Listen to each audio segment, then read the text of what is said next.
Dear students, welcome to lecture 8 in distributed systems. In the previous lecture, we have discussed about synchronization, blocking send and blocking receive. We also discussed about non-blocking receive and non-blocking send primitives, and what are the two methods commonly used for non-blocking receive and send, polling and interrupt. All we have discussed in the previous lecture. So before going to this buffering topic, I recommend you to listen to synchronization if you have missed that video. If you still have any doubts, please mail me at gayatricra2021@gmail.com. Now we will start the topic of buffering.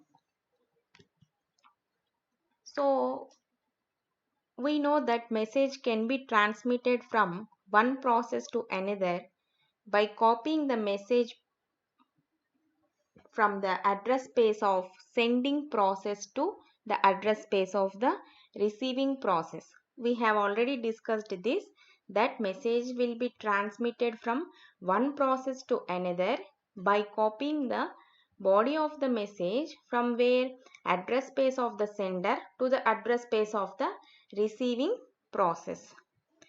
So this is the mechanism we will follow in passing the messages. So generally we will copy the address space of the kernels, that is operating systems of the sending and receiving computers. So there may be cases, in some cases, where the receiving process is not ready to receive a message after transmission. So when it is transmitted, the receiver process is not ready to receive the message. So what it wants? It wants the kernel or the operating system to save the message for later use. So always the receiver expects this. We also expect whenever we are not ready to receive the message, we will see our incoming messages after some time. So they will be maintained in a buffer in such a manner when the receiving process is not ready to receive the message when it is transmitted. So it expects the operating system to save that message for later reception. So in these cases, what the operating system will do? It will rely on the receiver having a buffer in which the messages can be stored, so that they can be stored in a specific order as they are received in order to read the message. So in inter-process communication IPC, the message buffering strategy is strongly related to the synchronization strategy. So both the synchronous and asynchronous modes, which we have discussed in the synchronization topic of communication, they correspond to the two types of buffering. They are null buffering or no buffering. Null buffer or no buffer. So both the synchronous and asynchronous mode of communication will go with the either null buffer or no buffer. So no buffering and a bounded buffer with unbounded capacity. This one we will discuss in the following topic. So the other two commonly used buffering strategies are single message and finite bound buffer, or multiple message buffer. So buffering strategies will go under single message and finite bound. So there will be certain limit of 10 message or 250 messages, like that. It is a finite buffer. When it comes to unbounded capacity, means we can store any number of messages in an unbounded capacity. So these are the four types of strategies we will follow. What are those? Single message buffer, finite bound buffer, no buffering, or null buffer is nothing but no buffering, and unbounded capacity buffers. single, finite, multiple message buffers, and the last one is unbounded capacity. So there are 4 types. So what is the requirement of buffer? Let us revise this one. Messages will be transmitted from one process to another by copying the body of the message from the address space of sender to the receiver. So when the messages are transmitted, the receiving process may not be ready to receive that message when it is transmitted. It might be in some other work, doing some other work. So what it want to keep it in a buffer for later reception. So for that purpose, in inter-process communication, the message buffering strategy is a synchronization strategy, and the both modes of synchronous and asynchronous modes of communication will follow the buffering strategies. So we have already discussed that synchronous mode of communication will not use the buffers, whereas the asynchronous communication will use the buffer. So the 4 types of strategies we follow is null buffer, which is also called as no buffering, and the second type is single message buffer, and the third type is unbounded capacity buffer, and the fourth type is finite bound buffer. Finite bound buffer is also called as multiple message buffers. So all these are the 4 types of buffers we will discuss here. So now the first one is null buffer. In the name itself it says that null. Null means nothing. So there is no buffering in this strategy. So there is no place to temporarily store the message. If there is a buffer, we can store it temporarily for some time. But there is no buffer here. So we are not going to store anything temporarily. So one of the following implementation strategy is to follow this one. Means when there is no buffer for both the sender and the receiver, what the sender process should do? The message remains in the sender process address space only. Why? Because there is no buffer at the receiver end, and the execution of the send is delayed. Delayed means it will be sent after some time. So when it will be sent? Until the receiver executes the corresponding receive. So the receiver expects or he executes the statement receive. Now I am ready to receive your message, like that. Some statement will be receive statement will be executed, and then the sender processes will resend, means it will re-execute the backup or the suspended send statement. It will be unblocked and it starts by re-executing the send statement. So here when there is in null buffer strategy, as there is no buffer space, what the message will remain? It will remain in the sender's address space. When it will be sent to the message, when it will be sent to the receiver means when the receiver process is ready to receive the message, it will give or it will execute the corresponding receive statement. In such a case only the sender process will be re-executing the send statement, so that the message will be received by the receiver process without maintaining the buffer. So when the receiver executes receive, some acknowledgement is sent to the sender's kernel saying that the sender can now send the message. The same, receiver is ready to receive the message, so the sender can now send the message. So on the receiving end, the acknowledgement message that the sender is unblocked and the send statement is executed. So this time the message is successfully transferred from sender to receiver and the message is received by the receiver. So another implementation strategy is the message is simply discarded and the timeout mechanism is used to resend the message. Whenever it is received by the receiver and the receiver is not ready to receive that message, the message is discarded with the timeout mechanism.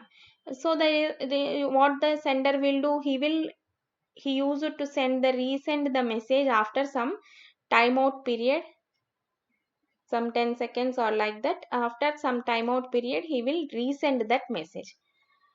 So after executing send statement, the sender process waits for an acknowledgement. From where? From the receiver process. If no acknowledgement is received within certain amount of time, it assumes that its message was discarded and it tries again to send the message. So the sender may have to try several times before succeeding. Means before getting the acknowledgement, the sender will try several times of sending the message. So the sender gives up after retrying for certain preceded decided number of times. For example, they assume that they will retransmit the message for 5 times. So in such a case, the sender will retry the message, send message for 5 times and he will leave that message. So this one is explained in this figure. So in the case of no buffering, the logical path is here. Message is directly transferred from sender address space to the receiver's address space. So this one involves only single copy from sender to receiver. This one is single copy operation. Okay. When there is no buffer, the sending process directly copies the message to the receiving process.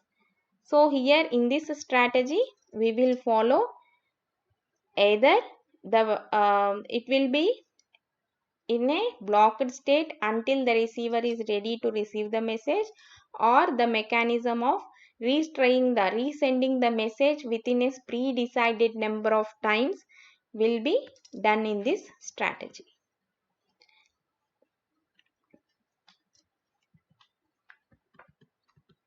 Now, and the second type of buffering is single message buffer. So here the null buffer strategy is generally not suitable for synchronous communication. Why? Because both the processes in a distributed system, whenever the receiver is not ready, a message has to be transferred 2 or more times. And the receiver of that message has to wait for the entire time taken to transfer the message across the network. There is some waste of time for a receiver. So in a distributed system, message transfer across the network will require some time in some cases. So what we will do?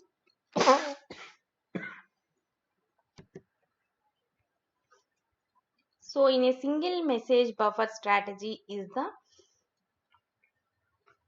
one which we follow in a synchronous communication. So instead of null buffer strategy, all the synchronous communication mechanisms in a network or a distributed systems use single message buffer strategy.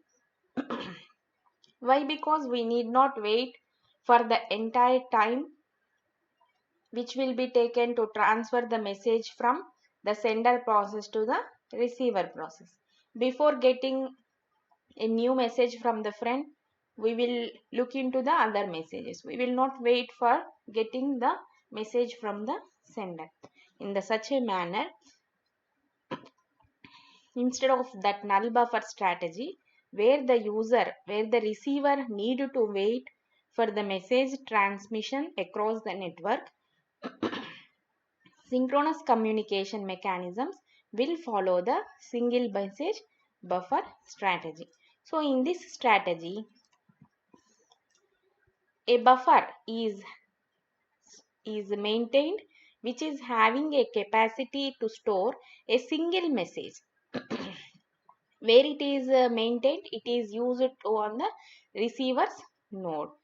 Why? Because systems which are based on the synchronous communication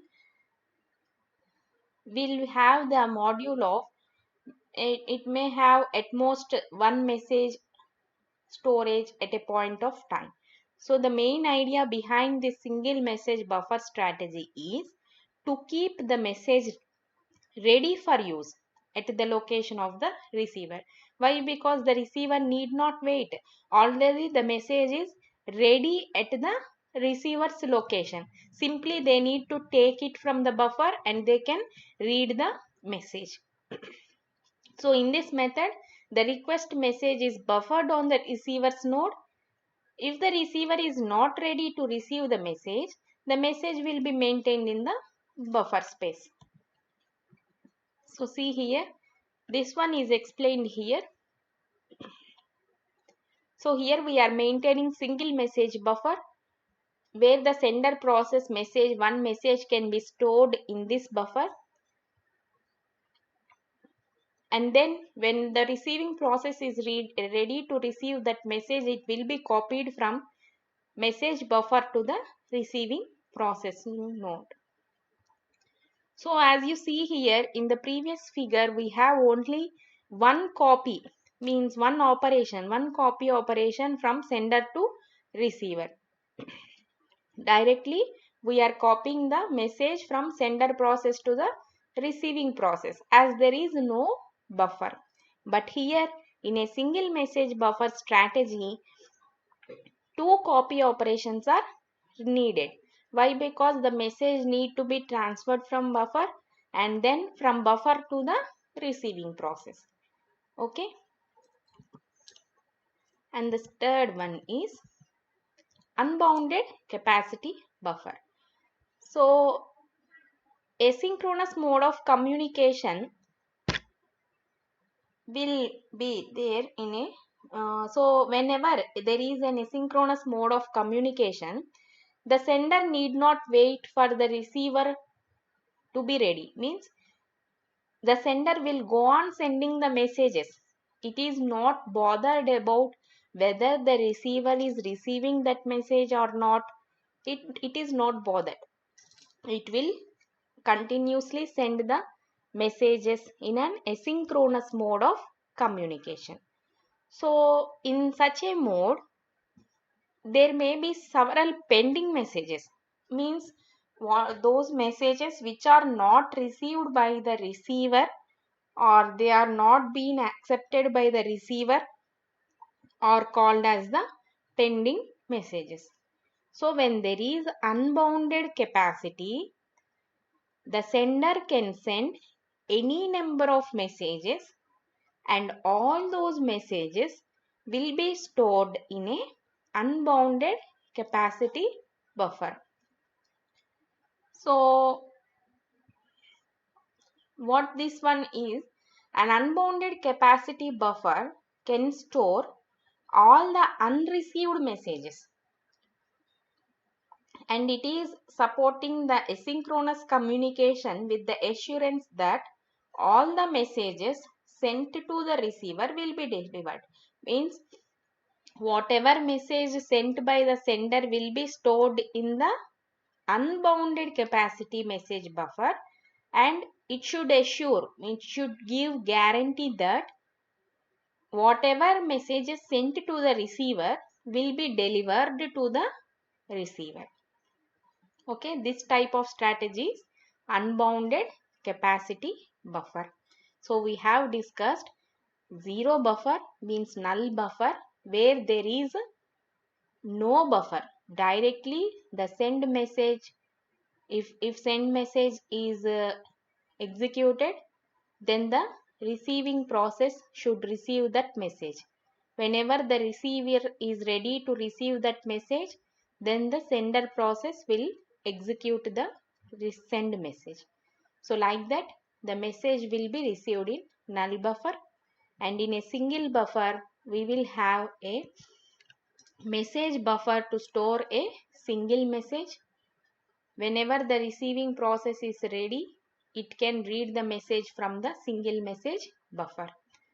And advantage of single buffer is the receiving process need not wait until the message transmits from sender process to receiver process. This network time can be saved by the receiving process in this mode. In what? Single message buffer mode. And the third one we have discussed is unbounded capacity buffer, where the sender can send any number of messages to the receiver and they will be stored in the buffer with the assurance that all the message sent by the sender will be received by the receiver. It will be delivered by the receiver. And the last fourth type of buffer is finite bound buffer. Fourth type of buffering strategy is finite bound buffer, or it can also be called as multiple message buffer. So this one, what is unbounded capacity buffer? It is practically impossible. Means to implement an unbounded capacity buffer is somewhat impossible. So in practice, systems which are using asynchronous mode of communication use finite buffers. Finite bound buffers means there is some limit. They are also called as multiple message buffers. So asynchronous mode of communication will use multiple message buffers.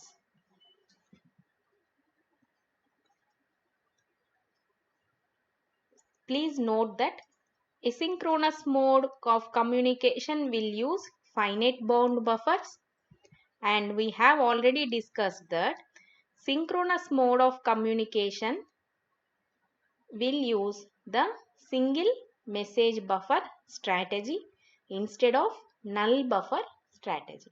Okay, for synchronous mode of communication, single message buffer if there is a buffering strategy, and asynchronous mode of communication use finite bound buffers, which are also called as multiple message buffers. Both extremes are not good.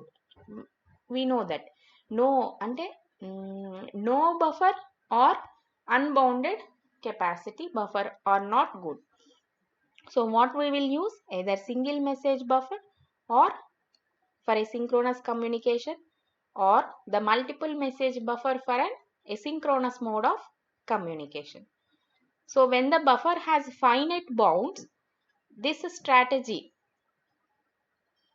also needs the to handle the problem of possible buffer overflow. Means if the buffer capacity is of 10 messages, whenever the 10 messages are not yet accepted by the receiver, there comes the buffer overflow, where the sender is sending the 11th message also. So this problem can be overcome with two possible ways. That is unsuccessful communication. So in what is overflow, I hope you have understood.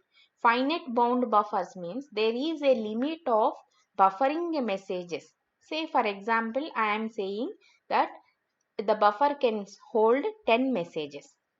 Okay, buffer can hold 10 messages and the sender has sent 11th message. It is nothing but buffer overflow.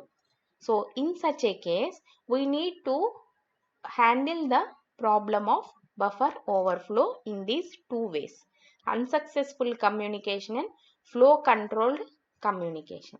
So unsuccessful communication, the message transfers will fail whenever there is no message buffer space, no buffer space.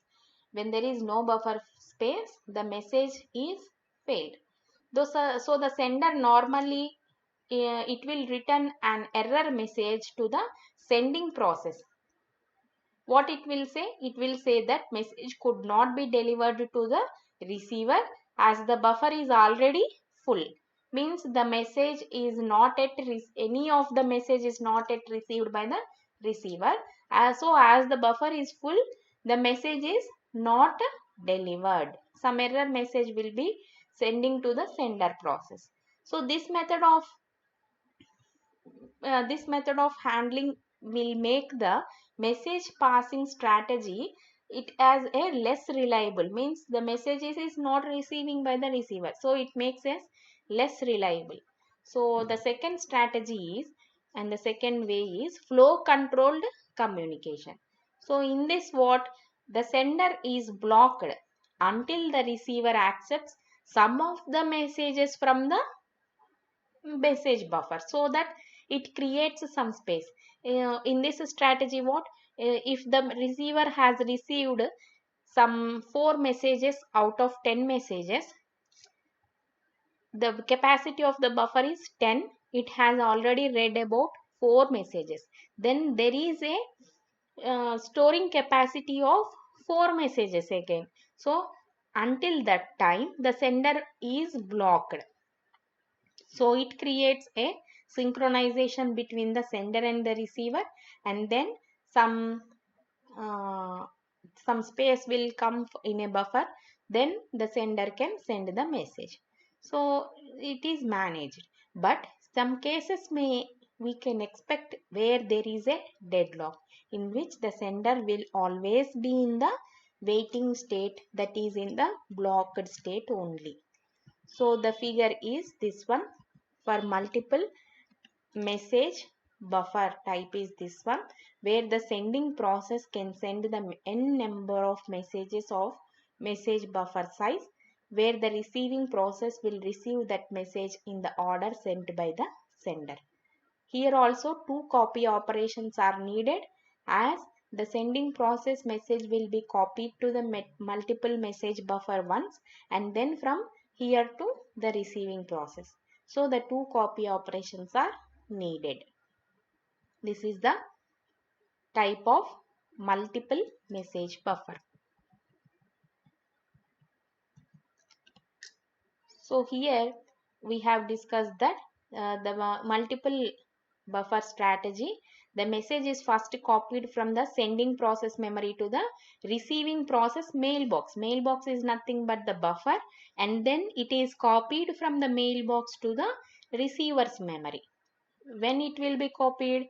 It will be copied when the receiver calls for the message. When it is ready to receive the message, it will be copied from mailbox to the receiver's memory. So in this also the logical path of message transfer will involve the 2 copy operations, one from sender to mailbox and the other from mailbox to receiver. So when the message communication is based on multiple message buffering strategy, it provides better concurrency and flexibility compared to no buffering or single message buffering. But the complexity behind the design and use of multiple message buffer is there, and some extra work need to be handled when creating or deleting or protecting the multiple message buffer strategies. The concurrency and flexibility is more in multiple message buffering strategy, but there is some complexity. When there is some advantage, there will be also some complexity. So if we handle that complexity, it is better to use the multiple message buffer strategy in a synchronous mode of communication. I hope you all understood this topic about buffering. The types of buffering: null buffer, single message buffer, both are for synchronous communication; unbounded buffer or finite bound buffer, that is multiple message buffer. Both these 3 and 4 are for asynchronous mode of communication. Thank you.